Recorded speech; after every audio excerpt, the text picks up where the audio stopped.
IPL సంబరాలు ముగిశాక Ireland చేతిలో ఊహించని దెబ్బ.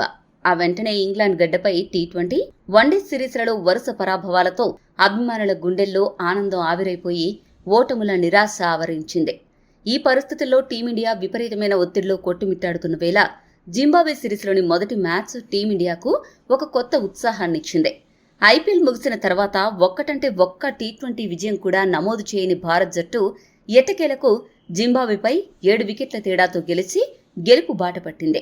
శ్రేయస్ అయ్యర్ కెప్టెన్సీ పగ్గాలు చేపట్టాక 7 మ్యాచ్లలో వరుస ఓటముల తర్వాత అతను సాధించిన తొలి టీ20 విజయం ఇదే కావడం విశేషం. ఈ మ్యాచ్లో టాస్ పడిన క్షణం నుంచి మ్యాచ్ ముగిసే వరకు భారత జట్టు ఆధిపత్యం మాత్రమే కనిపించింది. చిన్న జట్టే కదా అని ఏమాత్రం తేలిగ్గా తీసిపారేయకుండా జింబాబ్వే ఆటగాళ్లకు ఎక్కడ అవకాశం ఇవ్వకుండా మన కుర్రాళ్లు అద్భుత ఆటతీరు కనబరిచారు. మ్యాచ్ మధ్యలో జింబాబ్వే ఎదురు తిరిగే ప్రయత్నం చేసినా భారత్ జట్టు చూపించిన కొండంత బలం ముందు ఆ పసికూన ఆట పేకమేడలా కూలిపోయింది. ఈ మ్యాచ్లో అరంగేట్ర bowler Mayank Yadav next level బౌలింగ్తో మెరుపులు మెరిపిస్తే బుడ్డోడు వైభవ్ సూర్యవంశీ చిచ్చుబుడిలా ఫైర్ అయ్యి చేసిన విధ్వంసం ప్రధాన ఆకర్షణగా నిలిచింది. ఈ ఇద్దరూ స్టార్స్ ఆఫ్ ది మ్యాచ్గా నిలిచారు.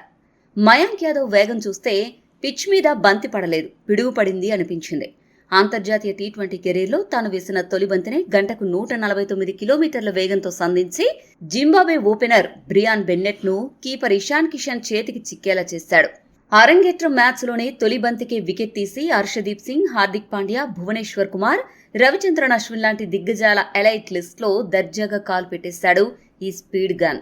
ఆ తర్వాత కొద్దిసేపటికే గంటకు 147 కిలోమీటర్ల వేగంతో మరో నిప్పులు చెరుగుతున్న బంతి విసిరి డియాన్ మయర్స్ ను మిడాన్లో శివన్ దుబేకి క్యాచ్ ఇచ్చేలా చేసి తన రెండో వేట పూర్తి చేశాడు. మరోవైపు అరంగేట్రం చేసిన అశోక్ శర్మ వికెట్లు తీయకపోయినా తన విపరీతమైన వేగంతో జింబాబ్వే బ్యాటర్ల గుండెల్లో వణుకు పుట్టించాడు. అతడు వేసిన గంటకు 146 కిలోమీటర్ల బౌన్సర్ నేరుగా వెళ్లి ర్యాన్బర్ల్ హెల్మెట్ ను తాకినప్పుడు గ్రౌండ్లో ఉన్న ప్రేక్షకులకే కాదు, టీవీలు చూస్తున్న వారికి కూడా ఒళ్ళు జల్లుమంది. మన పేసర్ల ధాటికి జింబాబ్వే పరిస్థితి ఎలా మారిందంటే కేవలం 32 పరుగులకే 4 వికెట్లు కోల్పోయి కనీసం 100 పరుగులైనా చేస్తారా లేదా అన్నట్లుగా పీకల్లోతు కష్టాల్లో కూరుకుపోయింది. ప్రిన్స్ యాదవ్ వేసిన షార్ట్ బాల్ ను పుల్ చేయబోయిన బెన్ కరణ్ ను మిడ్ వికెట్ లో ఉన్న వైభవ్ సూర్యవంశీ తన ఎడమ వైపు అద్భుతంగా డైవ్ చేసి ఒక చిరుతపులిలా క్యాచ్ అందుకుని అదరగొట్టాడు. ఇక సికిందర్ రజా కూడా దూబే వేసిన ఒక సాధారణ షార్ట్ బాల్ కు డీప్ స్క్వేర్ లెగ్ లో ఉన్న సబ్స్టిట్యూట్ ఫీల్డర్ సూర్యాన్ షెడ్గేకి సులభమైన క్యాచ్ ఇచ్చి పెవిలియన్ దారి పట్టాడు. అయితే మన బౌలర్లు నిప్పులు చెరుగుతుంటే మన ఫీల్డర్లు మాత్రం గ్రౌండ్లో కాస్త నిరాశపరిచారు. మయాంక్ బౌలింగ్లో పాయింట్ దగ్గర ఉన్న అభిషేక్ శర్మ డియాన్ మయర్స్ చేతికిచ్చిన క్యాచ్ను జారవిడవడమే కాకుండా ఆ బంతి తన మణికట్టుకు బలంగా తగిలించుకుని గ్రౌండ్ వదిలి వెళ్లిపోయాడు.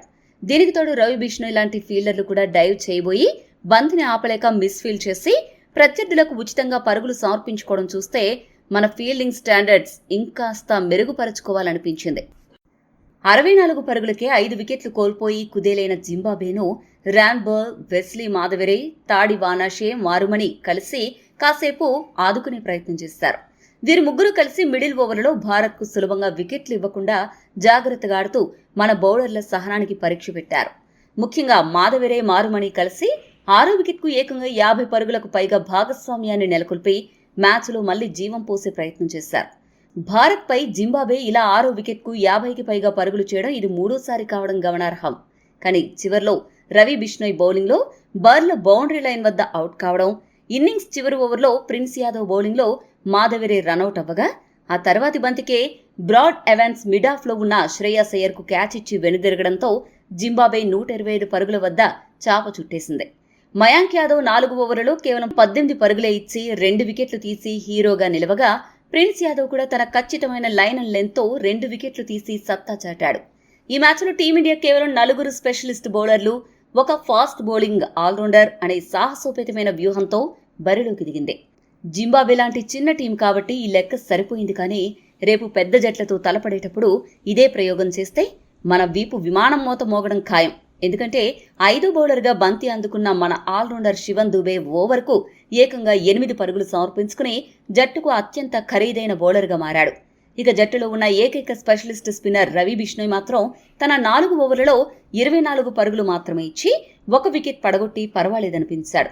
ఈ మ్యాచ్ను గమనిస్తే పెద్ద టీంతో ఆడేటప్పుడు ఇలా 5 బౌలర్స్తోనే సరిపెట్టుకోవడం అనే ప్రయోగం అంత సులభంగా వర్కౌట్ అయ్యేది కాదని ఈ మ్యాచ్ మనకు స్పష్టంగా కళ్లకు కట్టినట్లు చూపించింది. 126 పరుగుల సులభమైన లక్ష్యంతో బరిలోకి దిగిన టీమిండియా ఇన్నింగ్స్ ఒక రసవత్తరమైన యాక్షన్ సినిమాలాగా సాగింది. ఓపెనర్గా వచ్చిన అభిషేక్ శర్మ చాలా ఇబ్బంది పడ్డారు. బ్లెస్సింగ్ ముజరబానీ వేసిన బౌన్సర్లను ఆడలేక చేతులెత్తేశాడు. 8 బంతులాడి కేవలం 1 పరుగు చేసి థర్డ్ మ్యాన్ దగ్గర బ్రాడ్ ఎవాన్స్ కి క్యాచ్ ఇచ్చి వెళ్లిపోయాడు. 2026 సంవత్సరంలో అభిషేక్ శర్మ ఇప్పటికీ ఏకంగా 11 సార్లు 10 పరుగులలోపే అవుట్ కాగా అందులో 6 సార్లు డకౌట్లతో రికార్డు సృష్టించాడు. క్రీజులోకి రావడం, గాలికి బ్యాట్ ఊపడం, పెవిలియన్ కి నడవడమే పనైపోయింది. అభిషేక్ వీలైనంత త్వరగా ఫామ్లోకి రాకపోతే అతడికి కూడా డేంజర్ బెల్స్ మోగడం ఖాయం. అభిషేక్ అవుట్ అయినా మరో ఎండ్లో వైభవ్ సూర్యవంశీ సృష్టించింది మామూలు విధ్వంసం కాదు. ఒక 15 ఏళ్ల యువ కెరటం అంతర్జాతీయ బౌలర్లకు నరకం చూపించిన అద్భుత ఘట్టమది. వైభవ్ సూర్యవంశీ క్రీజులోకొచ్చాడంటే బ్యాటింగ్ వచ్చినట్లు లేదు. చేతిలో తల్వార్ పట్టుకుని యుద్ధానికి వచ్చిన యోధుడిలా వచ్చాడు. తన బ్యాటింగ్తో బంతికి కూడా వణుకు పుట్టేలా హిట్టింగ్ చేశాడు. కేవలం 19 బంతుల్లోనే 4 ఫోర్లు, 4 కళ్లు చెదిరే సిక్సర్లతో హాఫ్ సెంచరీ బాదేసి ప్రత్యర్థులకు దడ పుట్టించాడు. రిచర్డ్ నగరవ బౌలింగ్లో ఫ్రంట్ ఫుట్ మీదకు వచ్చి లాంగ్ ఆఫ్ మీదుగా బాదిన సిక్సర్ ఒక ఎత్తైతే, క్రీజ్లో డీప్గా వెళ్లి డీప్ స్క్వేర్ లెగ్ మీదుగా కొట్టిన సిక్సర్ చూస్తే సినిమాలో హీరో ఎంట్రీలా రోమాలు నిక్కబడుచుకున్నాయి. బ్రాడ్ ఎవాన్స్ వేసిన బంతికి మోకాలిపై కూర్చుని లెగ్ సైడ్ మీదుగా కొట్టిన ఫైన్ సిక్సర్ వీడి క్లాసును చూపిస్తే, ముజరబానీ బౌలింగ్లో కొట్టిన 90 మీటర్ల భారీ సిక్సర్కు హరారే మైదానమే దద్దరిల్లిపోయింది. ఈ బుడ్డోడు దెబ్బకు ప్రపంచ క్రికెట్ చరిత్రలోని రికార్డులన్నీ కకావికలమైపోయాయి. 15 ఏళ్ల 118 రోజుల వయసులోనే 50కి పైగా పరుగులు చేసి పురుషుల అంతర్జాతీయ క్రికెట్ చరిత్రలోనే అత్యంత పిన్న వయసులో అర్ధ సెంచరీ సాధించిన ఆటగాడిగా సరికొత్త చరిత్ర లిఖించాడు. T20 ఫార్మాట్లో కూడా అత్యంత చిన్న వయసులో హాఫ్ సెంచరీ కొట్టిన ప్లేయర్గా లూయిస్ బ్రూస్, రహ్మనుల్లా గుర్బాజ్ లాంటి వారి రికార్డులను బద్దలుగొట్టాడు. అండర్ 19 ఫైనల్లో ఇదే హరారే మైదానంలో సెంచరీతో గర్జించిన వైభవ్ ఇప్పుడు అంతర్జాతీయ అరంగేట్రంలో కూడా అదే గర్జన వినిపించి నగరవ బౌలింగ్లో అవుట్ అయి వెనుదిరిగినప్పుడు మొత్తం మైదానం లేచి నిలబడి నీరాజనం పలికిందే. సూర్యవంశీ సృష్టించిన విధ్వంసం తర్వాత క్రీజులోకొచ్చిన ఇషాన్ కిషన్ మరియు శ్రేయాస్ అయ్యర్ మిగిలిన కథను ఎంతో బాధ్యతాయుతంగా ముగించారు. చాలా కాలంగా ఫామ్ కోసం తప్పించిపోతున్న ఇషాన్ కిషన్ 24 బంతుల్లో 35 పరుగులు చేసి తన పవర్ చూపించాడు. ముఖ్యంగా న్యూ మ్యాన్ యామ్హురి బౌలింగ్లో వెనక్కి ఆగి అతడు కొట్టిన ఫుల్ షాట్ నేరుగా భారత డగౌట్లోకి సిక్సర్గా దూసుకెళ్లిన తీరు చూసి సహచర ఆటగాళ్లు కూడా అవాక్కయ్యారు. ఆ తర్వాత ముజరబానీ బౌలింగ్లో బంతి బ్యాట్పై భాగానికి తగిలి అవుట్ అయినప్పటికీ ఇషాన్ తన పాత్రను చక్కగా పోషించాడు. కెప్టెన్ శ్రేయస్ అయ్యర్ క్రీజులో నిలదొక్కుని తన క్లాసీ డ్రైవ్స్ మరియు పుల్ షాట్లతో అజేయంగా 27 పరుగులు చేసి జట్టును విజయ తీరాలకు చేర్చాడు. చివర్లో తిలక్ వర్మ 6 పరుగులతో తోడుగా నిలవగా 13.2 ఓవర్లకే భారత్ 7 వికెట్ల తేడాతో అద్భుత విజయాన్ని సొంతం చేసుకుంది. వైభవ్ సూర్యవంశీ వీరవిహారం, ఆ తర్వాత సీనియర్లు చూపించిన పరిపక్వతతో భారత్ ఎలాంటి ఒత్తిడి లేకుండా సునాయాసంగా ఈ మ్యాచ్ను కైవసం చేసుకుని సిరీస్ క్లీన్ స్వీప్కు మేం సిద్ధమంటూ ప్రత్యర్థులకు గట్టి హెచ్చరిక జారీ చేసింది.